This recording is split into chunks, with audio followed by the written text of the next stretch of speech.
Si ce bas monde avait, aux yeux de Dieu, la valeur de l'aile d'un moustique, il n'aurait pas donné aux mécréants ne serait-ce qu'une gorgée d'eau. Il n'y a jamais porté un regard depuis qu'il l'a créé, alors qu'il en est le créateur. C'est nous qui avons donné trop d'importance à ce monde et oublié l'au-delà, car mon Seigneur n'a jamais dit que ce monde n'est pas beau. Qu'a-t-il dit?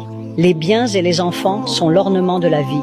Il ne l'a pas nié, mais il nous rappelle que les bonnes œuvres durables sont meilleures auprès de ton Seigneur. C'est l'évocation de Dieu, donc c'est cela qu'il te faut. La question que chacun doit se poser maintenant, tous ceux qui m'écoutent, combien de mon temps, toi et moi, je consacre à comprendre la réalité de ce monde et celle de l'au-delà? Et où en suis-je sur mon chemin vers Dieu? Et combien de mon temps est-ce que je consacre, sans aucune pression, par choix, à mes désirs, à ce monde, à mon avenir, à ma réussite?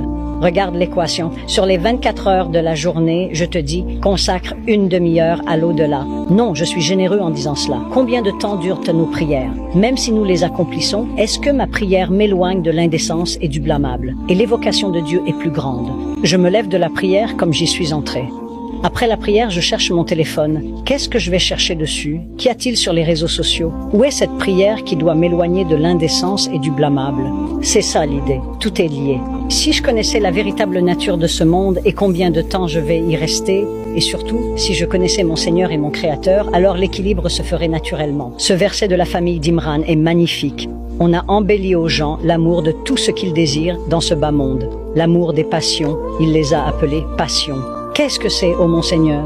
On a embelli aux gens l'amour des passions, des femmes, des enfants, des monceaux d'or et d'argent, des chevaux de race, du bétail et des champs. Alors, qu'a-t-il dit à ce sujet? Ce sont des jouissances de la vie d'ici-bas. C'est-à-dire qu'il n'a pas dit que c'était mauvais. Ce sont des jouissances de la vie d'ici-bas. Très bien. Et ensuite, après cela, il dit, voulez-vous que je vous informe de ce qui est meilleur que tout cela? Tout cela est beau, agréable. Ce sont des passions et les gens les aiment. Alors Dieu nous fait savoir.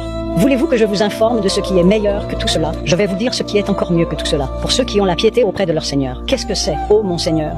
Tout ce que nous aimons n'est rien à côté de jardins sous lesquels coulent les rivières. Très bien, Khaled, mais tu m'as dit qu'il y a l'amour des femmes, des enfants, des épouses pures. Ensuite réunit tout cela, la satisfaction